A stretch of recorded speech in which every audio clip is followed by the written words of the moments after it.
Hello, everyone. Welcome back to the show. If you don't know, I dollar cost average $1,000 every single day into the market, and we've been on pause for the last few days because um, I have two phones. I have two phones to verify that a transaction goes through.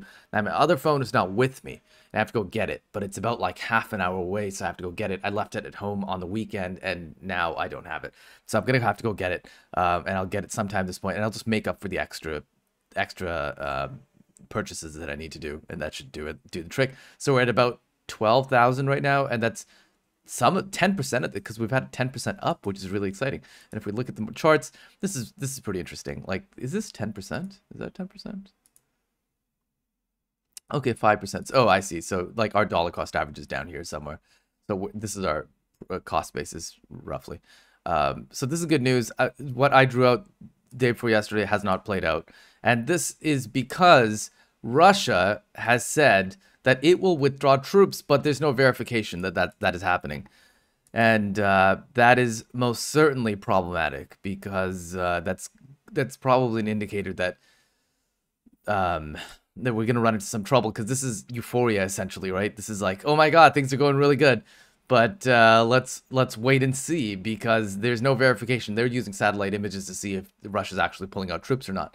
Um, but there is some news that could be assisting this spike, and this spike is a lot of people. It's a 5% spike watching what's happening in Canada.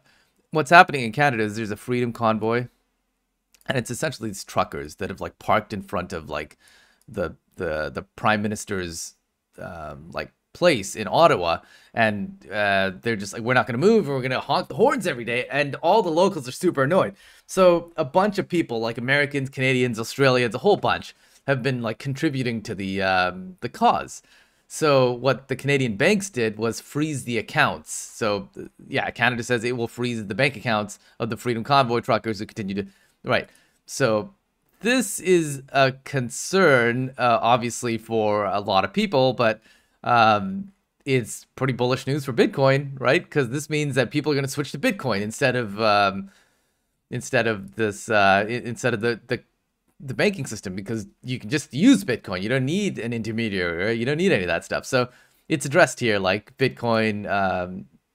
So like 900K it's pretty wild. It's like really wild. So this is definitely prompting a lot of people to jump on Bitcoin because this is one of the primary purposes of cryptocurrency, right? You want to be outside the regulatory system.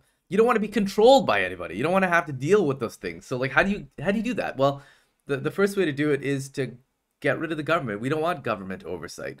Let us be the custody of our money. Let us handle our own money. We don't want you getting involved. We don't want you and your team getting involved in our cash. It's really wild, and I think it makes sense. Like, I think it's a pretty good narrative, and I'm buying into it. So it's good that they did that, and I think I think we're gonna, like, this might be enough pressure to break past this point right here. Like, we might break past this if we really shoot through, especially if Russia actually starts pulling troops out. Like, this could be the positive news we need to get through this. So that'd be very interesting. Um, in other news, there's this inverse head and shoulders pattern in Ethereum, which might actually be a big breakout. Very interesting, kind of excited, but we'll just have to wait and see. There's nothing really to talk about here. It's just, we'll have to wait and see.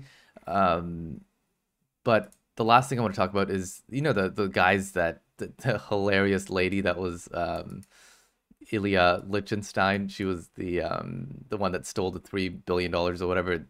She got bail basically. So hilarious. Like, her husband is in custody, pre-trial detention, but she got bail because she was just an accomplice. Which is, you know, it's okay, but I don't know about that. It seems a little unfair. Like, they were both enjoying the cash, so, you know.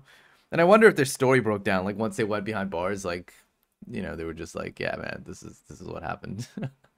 Anywho, this is it. And I don't really have anything else to say today, but stay tuned. I'll be back tomorrow. Also, I am changing up the format of these videos. I'm gonna make educational videos. So tomorrow I'm gonna launch this video where it's like how to buy Bitcoin on a high level, and then I'll go into like individual softwares after that. But let me know what you think. I will see you guys tomorrow.